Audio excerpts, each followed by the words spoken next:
বিসমিল্লাহির রহমানির রহিম। আজ ভরা ক্লান্ত নিয়ে একটি ভিডিও করছি। আজকের বিষয়বস্তু হলো ৮ দিন হসপিটাল সম্পর্কে কিছু। আমি ৮ দিনের কেউ হইনি বা হওয়ার চেষ্টা করিনি, কিন্তু কেউ যদি অসুস্থতা হয়, অসুস্থতা পড়ে এবং যাদের ফ্যামিলিগতভাবে ৮ দিন পরিবারের সাথে সম্পর্কিত, তাদের অন্য কোথাও গিয়ে চিকিৎসা করানো তাদের জন্য অনেক কষ্টের, ব্যয়বহুল এবং হ্যারাসমেন্টের। আমি চিকিৎসা সেবা নিয়ে বেশি দূর কথা বলবো না। ওনাদের সব ক্যাটাগরিতেই চিকিৎসা হয়। ধনীদের জন্যও হয়, মধ্যবিত্তদের জন্যও হয়, এবং কি হতদরিদ্রদের জন্যও হয়। মানুষের কিছু কিছু চিকিৎসা আছে, যেমন জ্বর, কিছু কিছু সময় ঘরোয়া চিকিৎসা নিলেও চলে, পরামর্শ নিলেও চলে, হসপিটাল না ভর্তি হলেও চলে, পেট ব্যথা সাময়িক, পরামর্শ নিলে ভর্তি না হলেও চলে, ডাক্তার দেখালে চলে। কিন্তু এমন কিছু কিছু সমস্যা আছে, আপনাকে হসপিটালে যেতেই হবে। এরকম পরিস্থিতি দুইটা সময় বেশি পড়ে। এক, যখন আইসিইউর প্রয়োজন হয়। দুই, যখন কিডনি ডায়ালিসিসের প্রয়োজন হয়। আপনি যখন ডায়ালিসিস করাবেন, আপনি ঘরে বসে পরামর্শ, ঘরে বসে ডাক্তার দেখানো, এবং হাসপাতালে গিয়েও ডাক্তার দেখানো হয় না। আপনাকে ডায়ালিসিস রুমে যেতে হবে এবং ডায়ালিসিস দিতে হবে। এটি সবচেয়ে বড় কথা। গতকাল সরকার, যেটা আসলে ইচ্ছাকৃত ভুল নয়, কিন্তু অনিচ্ছাকৃত হাজার হাজার ভুল হয়। আর বাংলাদেশের হাসপাতালগুলোতে, একতলা হাসপাতাল, 6 তলা পুরোটা অন্যান্য ভবন, বাসাবাড়ি, কারখানা, বিভিন্ন জিনিস থাকে। মাঝখান দিয়ে একটা যে উঠলো, তাদের ফ্যাক্টরি আছে। বিশাল বড় ভবন থাকতেই পারে, তবে হাসপাতালের হাইজেনিক মেনটেনের বাহিরে নয়। আর যারা 8 দিন হসপিটালে যান, যেসব রুগীরা যায়, তা পরিবেশ সম্পর্কে জানে। আমি নার্সদের নিয়েও কথা বলবো, একটু পরে বলছি নার্সদের নিয়ে। এই যে একটা ডায়ালিসিস দিতে আমাদের সরকার যারা আছে, বড় বড় মন্ত্রী, সাধারণত তারা দেশে যদি প্রাথমিক চিকিৎসা করে এবার কেয়ারে যায়, ইউনাইটেড যায়, এ আর কি। তো এটা আসলে ধনীদেরই প্রতিষ্ঠান। এখানে 3টা ক্যাটাগরিতে আপনাকে কখনো চিকিৎসা দিবে না। এটা রিচ, কিন্তু 8 দিন আপনাকে সেই সুযোগটা দিবে। বিশেষ করে যারা ডায়ালিসিস নেয়, জীবন বাঁচাতে হলে যাদের সপ্তাহে 2টা 3টে ডায়ালিসিস প্রয়োজন হয়, কত এক্সপেন্সিভ, কত কষ্টের, অর্থ কষ্টে প্রত্যেকটা রোগী ভোগে। কারণ ডায়ালিসিস নিতে ডাক্তার দেখাতে টেস্ট করতে মানুষের কথা আছে না, রাজার ভাণ্ডার একসময় ফুরিয়ে যায়। অর্থাৎ তাদের জায়গা জমি সব শেষ করে দিতে হয়। 8 দিন ফাউন্ডেশনগুলো ঢাকা মেডিকেলে যারা পায় না, ঢাকা মেডিকেলে ভাই সব পায়। আজকাল নেতা ছাড়াও শিডিউল পাওয়া যায় না। তারপরে গণস্বাস্থ্য, সবাইকে শিডিউল পায় না। এরকম অসংখ্য হাসপাতাল আছে যারা কম দামে ডায়ালিসিস দেয়, কিন্তু তারা শিডিউল পায়। ভাই সবাই পায় না। আবার অথবা ধরেন আমি 500 টাকা বাঁচাইলাম, কিন্তু আমার যাইতে খরচ 700 টাকা 800 টাকা।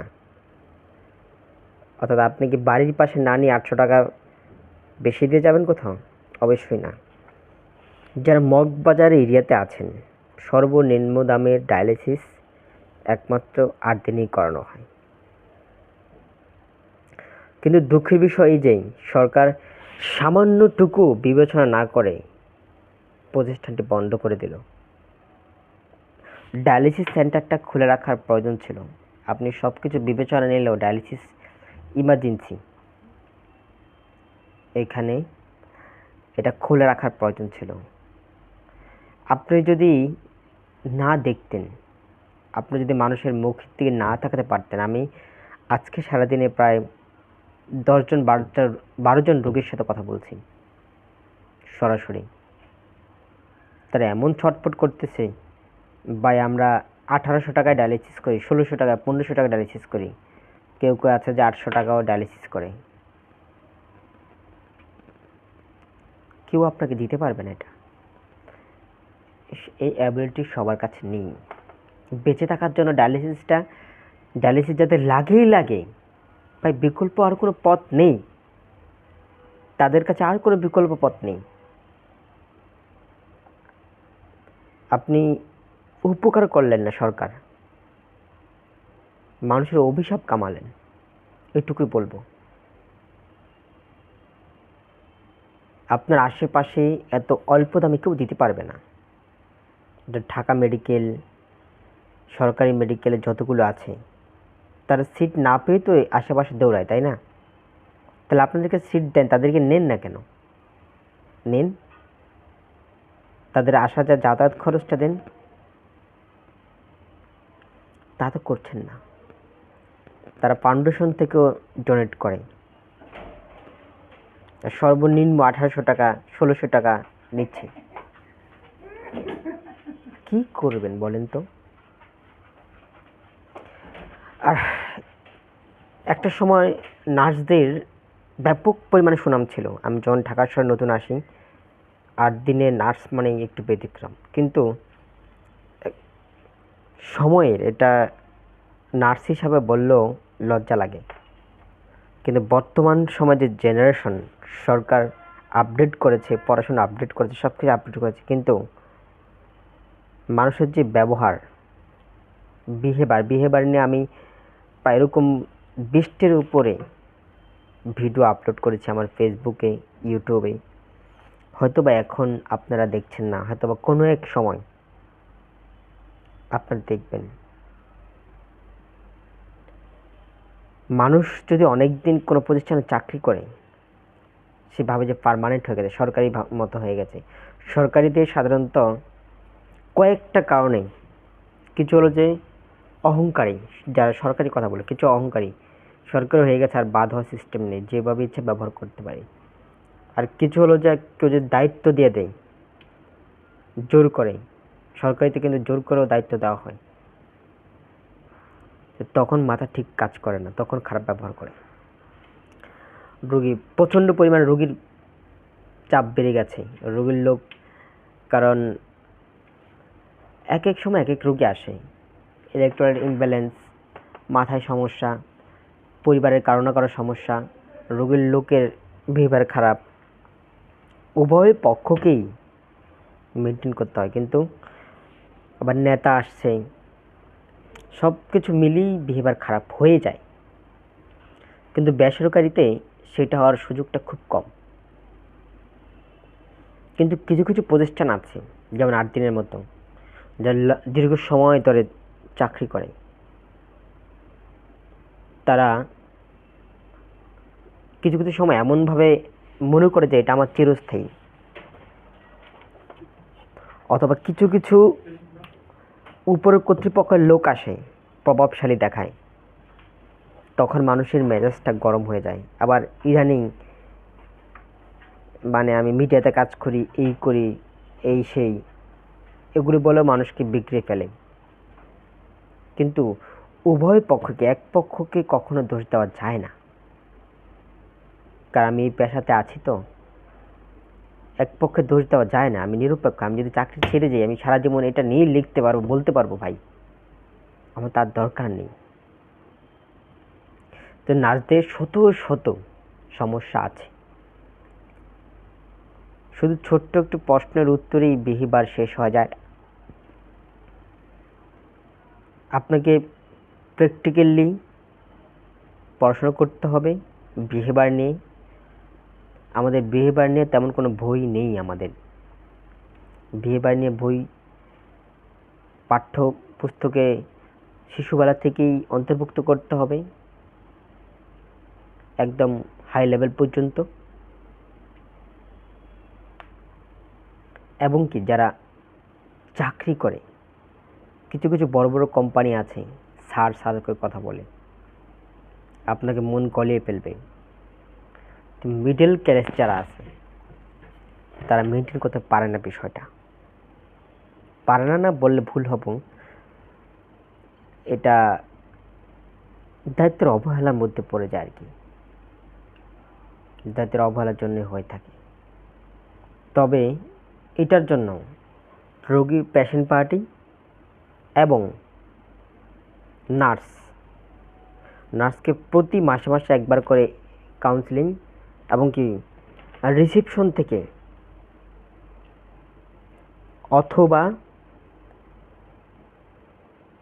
যারা কেয়ার বিভাগে কাজ করে তারা যথেষ্ট পরিমাণে কাউন্সিলিং করে দিলে কোনো পক্ষই আসলে খারাপের দিকে যাবে না। এবং রোগীর আপডেট সম্পর্কে ডাক্তার যথোপযুক্ত উপস্থাপনা করলে এটা কখনোই খারাপ হয় না।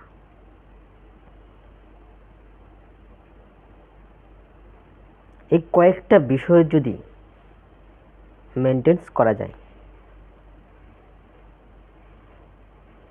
আশা করি নার্সদের এবং রোগীর স্বজনদের, আপনারা ভাবেন যে হাসপাতাল টাকা দিয়ে চিকিৎসা নেই, যেমন ইচ্ছে তেমন ব্যবহার করব, এটা অনেকের হয়ে থাকে গ্রাম থেকে যারা আসে, অথবা নেতা, অথবা মিডিয়াতে কাজ করে, এই কয়েক ধরনের। আর যারা মিডল ক্লাস তারা কিন্তু ভদ্রই থাকে। আপনি সেম জিনিসটা এবার কেয়ার ইউনাইটেডে যান, ওরা দুইটাতেই মেনটেন করে। কিন্তু এই মুহূর্তে বলা ঠিক হবে না, অনেক নার্সদের সাথে কথা বলেছি, কিন্তু মানসিক প্রেশারে থাকে, মানসিক যন্ত্রণায় ভোগে তারা। এটা নিয়ে এখন আলোচনা করব না, যেহেতু এটা করলে বিপদ সমস্যা হতে পড়তে পারি, যার জন্য এটা এড়িয়ে গেলাম। আপনাদের যদি কোনো প্রশ্ন থাকে যে কারো সম্পর্কে হাসপাতালের, আমাকে করতে পারেন। সবাই ভালো থাকুন, সুস্থ থাকুন, নিরাপদে থাকুন।